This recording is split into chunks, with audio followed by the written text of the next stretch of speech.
Hello and welcome to the Sacral Circle, where we are healing sexual trauma collectively and lovingly.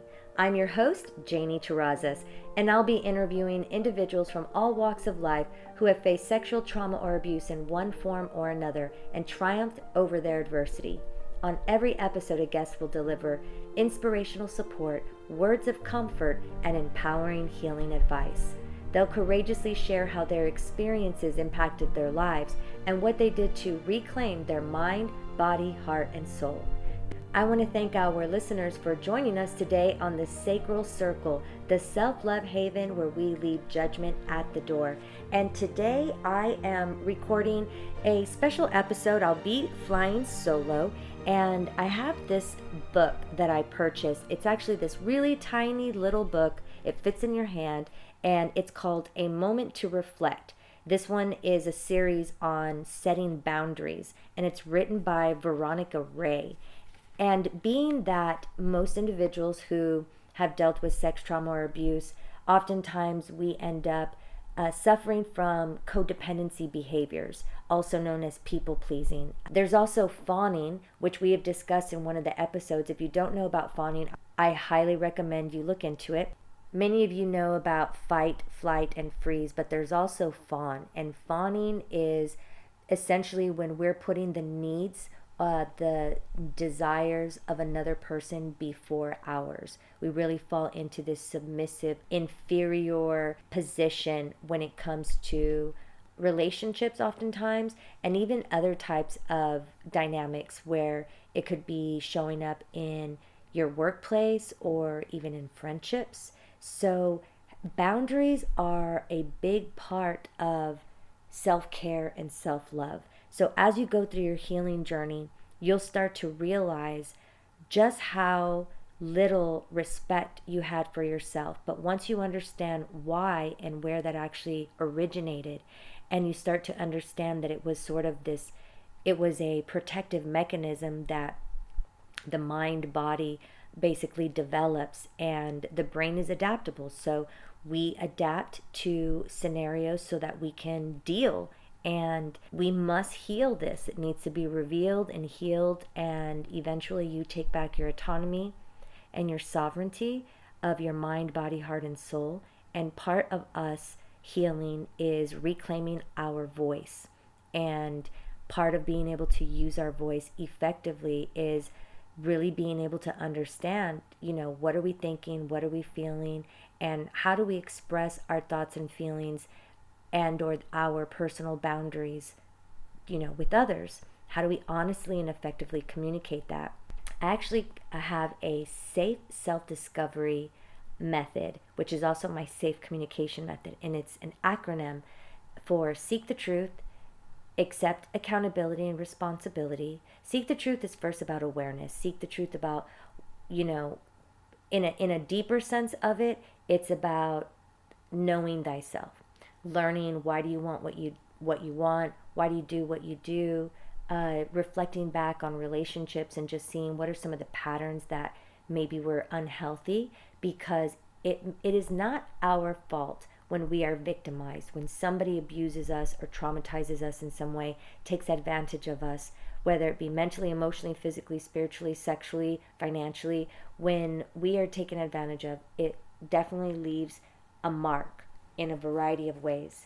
And even though it is not our fault that it may have happened, it is our responsibility to do something with that pain and suffering that continues to live inside of the body, so that we can experience more peace and pleasure in our present reality, because our past typically is haunting us on a subconscious level in the present. And it does take effort, and there is a lot of uncomfortability when we are going through our, I call it like the unconditional love journey. It's learning how to love ourselves in the right way so that we can show others how to treat us.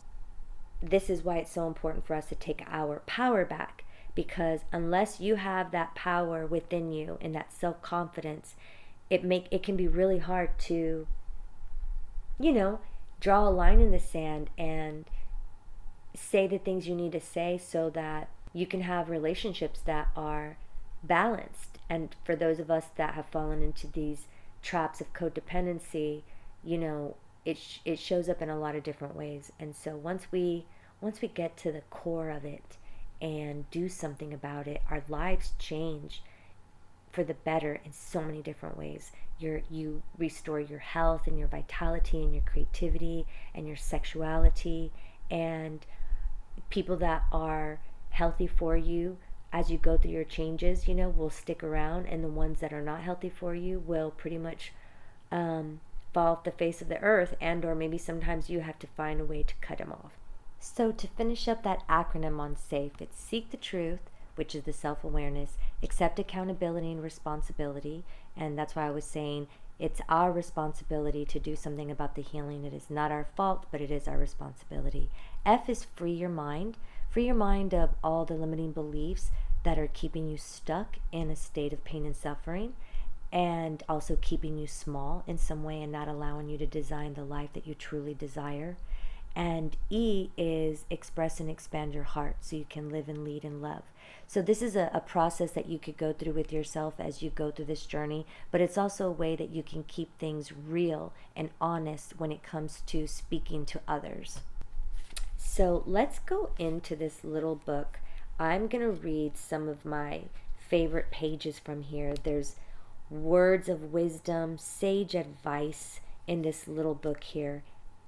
So I wanted to go ahead and use this episode to share some of the beautiful words that have helped me in many ways. This is a great introduction. Codependents need boundaries. We need to set limits on what we shall do to and for people. We need to set limits on what we will allow people to do to and for us. The people we relate to need to know we have boundaries. That's from Melody Betty, and she wrote a book called Codependent No More. Setting boundaries begins our recovery from the effects of our relationships with addicted, compulsive, or abusive people. Melody wrote, "We need to set limits on what we'll give to others and what we will take from them. We need to let others know where our boundaries are and that we are serious about them. Then we need to change our behavior accordingly, backing ourselves up with positive action. By setting clear boundaries on our behavior and what we will accept from others, we begin to take back our lives from being controlled by other people's thoughts, feelings, and problems. We claim ownership of and responsibility for ourselves." Now, setting limits doesn't mean intolerance or selfishness. It means refusing to allow ourselves to be harmed. It means accepting responsibility for our own beliefs, feelings, and actions. It means learning how to take care of ourselves one day at a time. And yes, it is. It's one day at a time. I also wanted to quickly read the definition of codependency. Definitions of codependency vary, but typically include high self-sacrifice, a focus on others' needs, suppression of one's own emotions, and attempts to control or fix other people's problems. People who self-identify as codependents exhibit low self-esteem.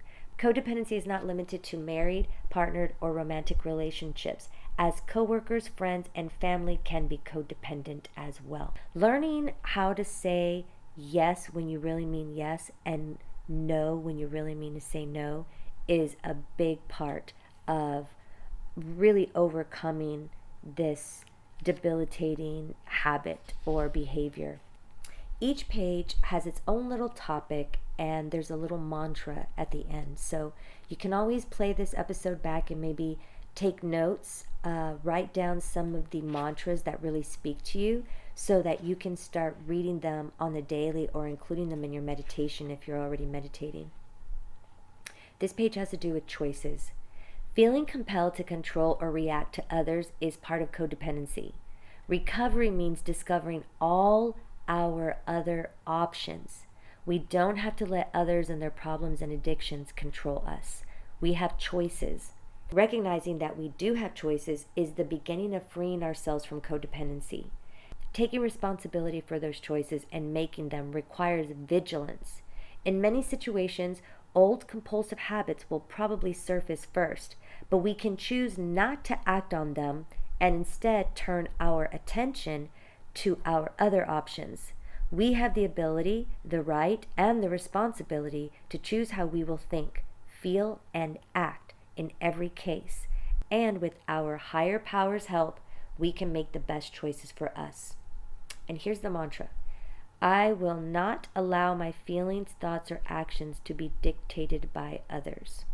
That's been a big one for me. Oftentimes, empaths are codependent, and it's really important for empaths to be able to decipher what feelings and thoughts, are their own and what are the feelings and thoughts of other people.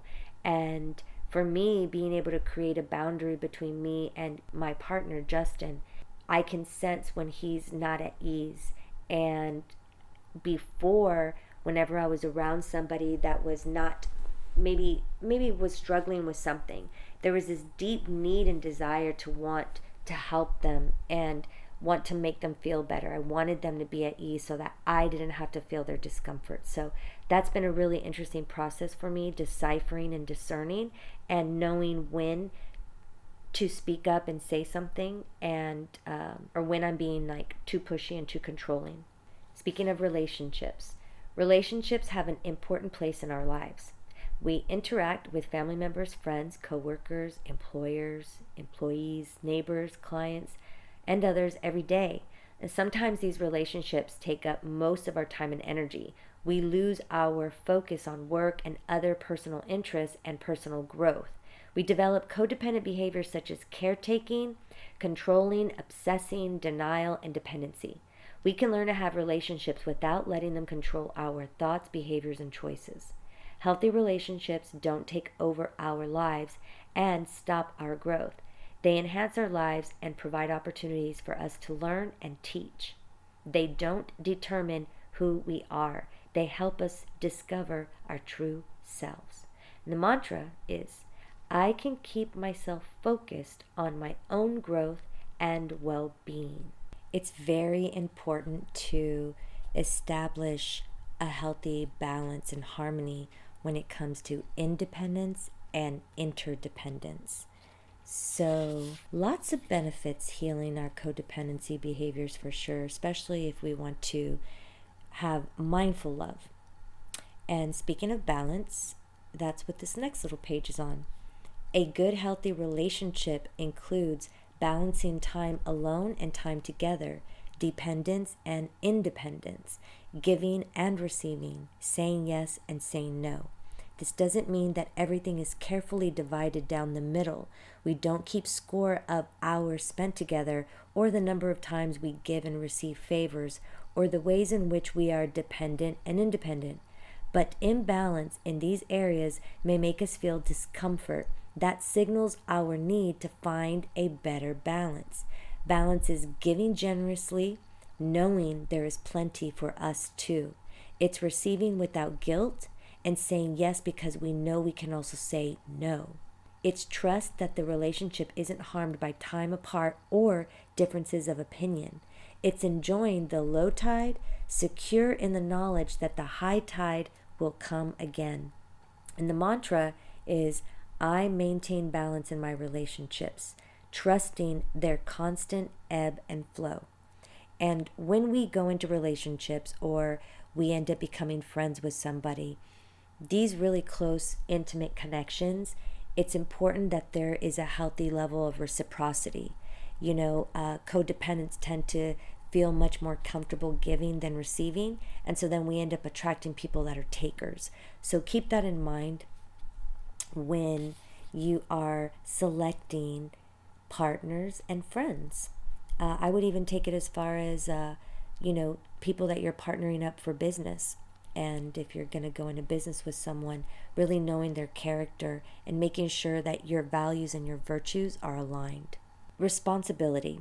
That's a really big word, especially right now with the way things are going in the world. It really is time for us to take accountability and responsibility for how we're treating ourselves and how we're treating others and how we're showing up in the world.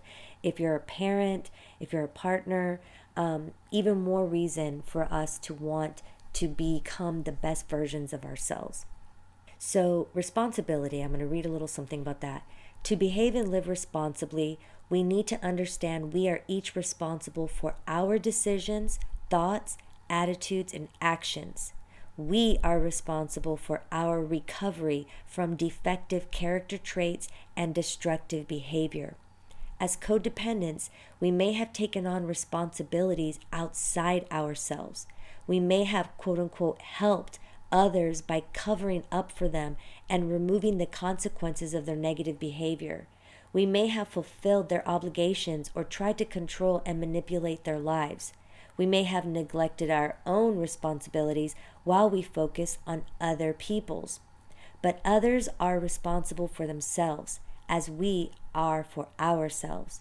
This means that we need to let go of other people's responsibilities and concentrate on our own. The mantra, I am fully responsible for myself and let others take responsibility for themselves. And this is another good one. This is a good boundary to create with people that are close to you, that maybe are always coming to you to vent about their problems. But some people don't really want to find solutions. They're just wanting to just completely complain on the regular. And you have to make sure that you have the time and the energy to be able to give to those people, especially when you're on your own personal journey of healing. So this is another moment when having a voice, really using your voice and saying, hey, listen, I really can respect that you're going through something really difficult. At this moment, I'm going through some stuff too, and I can only maybe spend 5 minutes with you on this subject matter, and just kind of let them know ahead of time where you stand so that they don't go off on a 20-minute tangent. Now, it doesn't mean that just because you set that boundary, it doesn't mean that they're going to listen, especially if these individuals are not accustomed to you creating a boundary. So it's going to take practice, but you just keep at it. The ones that care about you are going to listen and will respect your boundaries. Pleasing ourselves. As codependents, we often spend a lot of our time and energy trying to please others, but we may feel uncomfortable or guilty doing things for ourselves. We may expect other people to take responsibility for our happiness. We may feel we're missing out on the pleasurable side of life. We can learn to please ourselves, making our lives more enjoyable. We can do unto ourselves as we would have others do unto us. In other words, we can treat ourselves as we would like to be treated. We can give ourselves gifts like a long walk or a hot bath. We can listen to music we like, let the phone ring and not answer it. As a matter of fact, just put it on silent, or cook our favorite meal. We can take ourselves out for a birthday celebration or buy ourselves flowers. Learning to please ourselves doesn't make us selfish. It helps make us sane. The mantra, today I will spend time and energy on myself without guilt. I'll add that to it. So codependents struggle with saying no. I've mentioned it a couple of times already. Here's a little something on saying no. We all want to be liked and accepted by others. We want to be thought of as dependable and responsible. We want to belong, to feel wanted and needed. But for codependents, this can become a self-destructive compulsion. We try to fulfill every request made of us. We try to stretch our time and energy to meet the needs and desires of everyone except ourselves. We say yes when we want to say no. Saying no may be a new experience for us. It requires some practice. We can start slowly with little things. We can learn to stop a moment and think about whether we really want to do something before we say yes. We can let go of feeling responsible for everything and guilty for sometimes saying no. We can remember our right and responsibility to take care of ourselves. The mantra, today I will not say yes when I want to say no. So here's a cool little acronym that you can use when you're trying to decide if you want to say yes or no. And I call it checking in with Ted. Do you have the time? Do you have the energy? And do you have the desire? And if it's a no on all of those, then you definitely want to say no. Sometimes you may have the desire, don't really have the time or energy but really want to do it, then maybe you can consider it. But really just discern wisely when you're saying yes and no to things. Drawing lines. We were talking about that a moment ago. It's like drawing the line in the sand. As codependents, we may have felt we'd reached the limit of our ability to accept another's behavior towards us. We may have declared, "This is the last time." Then, when the next time came along, we rationalized, excused, ignored, and accepted it again. We may have done this over and over in a relationship. It is our responsibility to take care of ourselves and do what's necessary for our well-being. That may mean setting some limits in relationships and sticking to them. It may mean changing our old habits of reaction to another's behavior. It may mean leaving a relationship.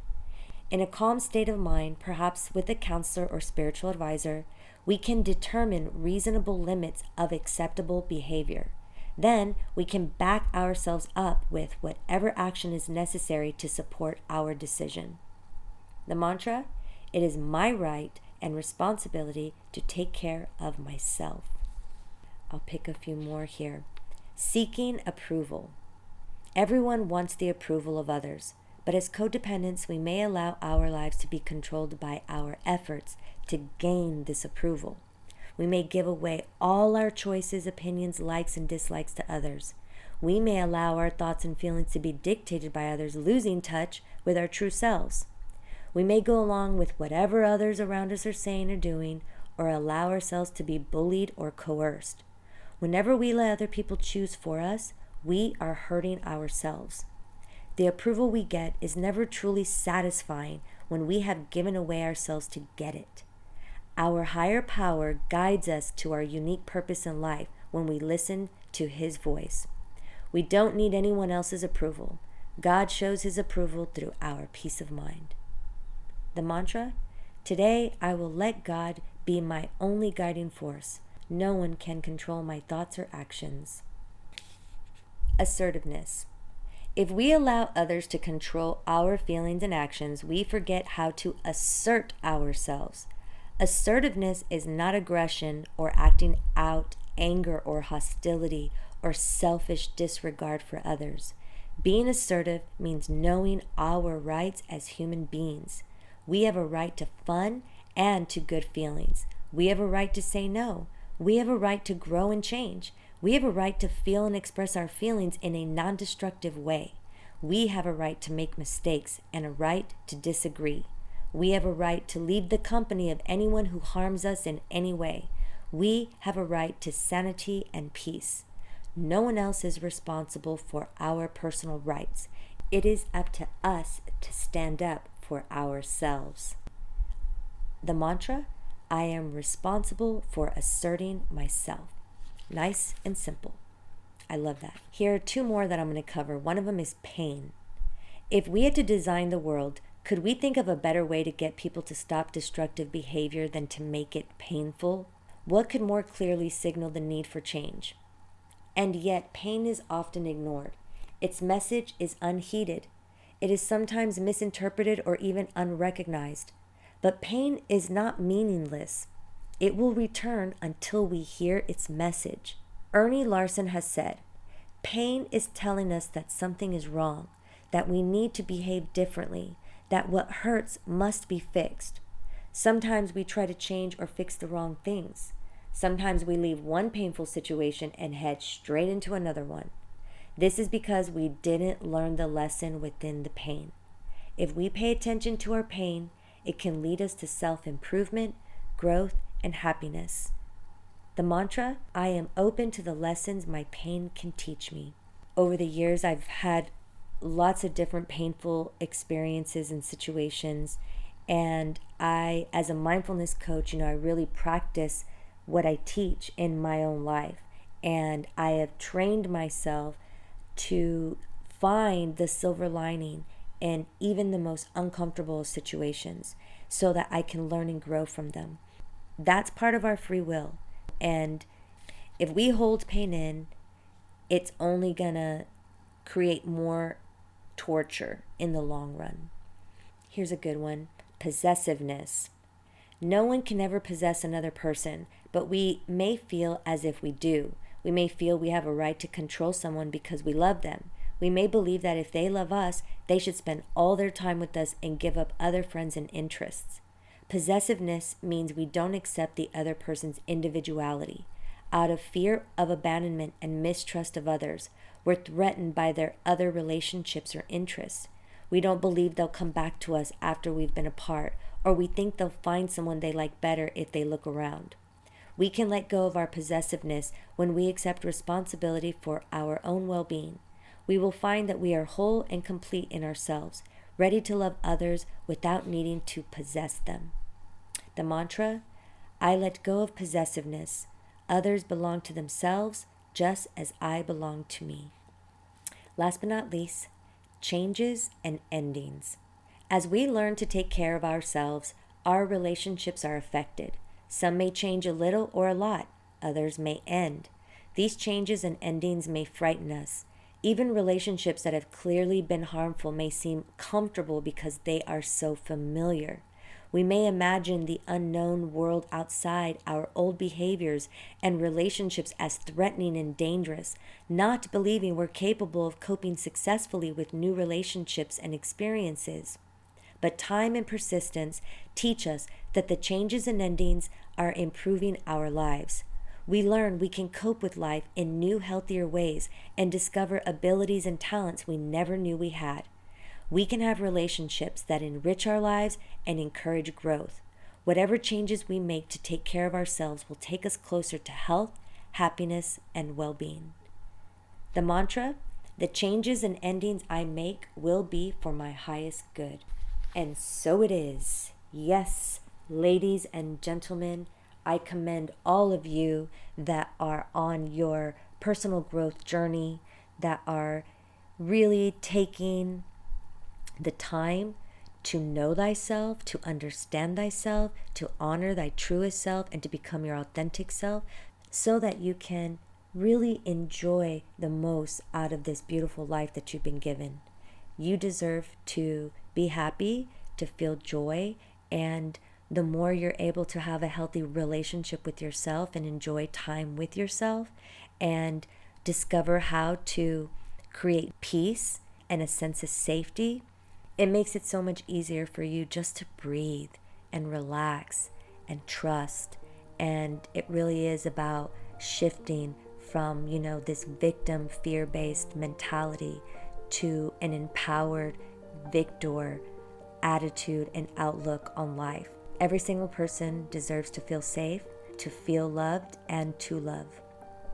And that about wraps it up for another episode of the Sacral Circle. I want to thank our beautiful listeners for tuning in. Be sure to subscribe to the Sacred Stories podcast on iTunes, where you'll find other impactful, inspiring shows. Connect with me via social media. Just search at the Sacral Circle. You can also connect with at Janie the Mindfulness Coach. Your shares and likes are greatly appreciated because they help spread the love. As we say goodbye, always remember to know your worth and continue to love and value yourself wholeheartedly. Peace be in you.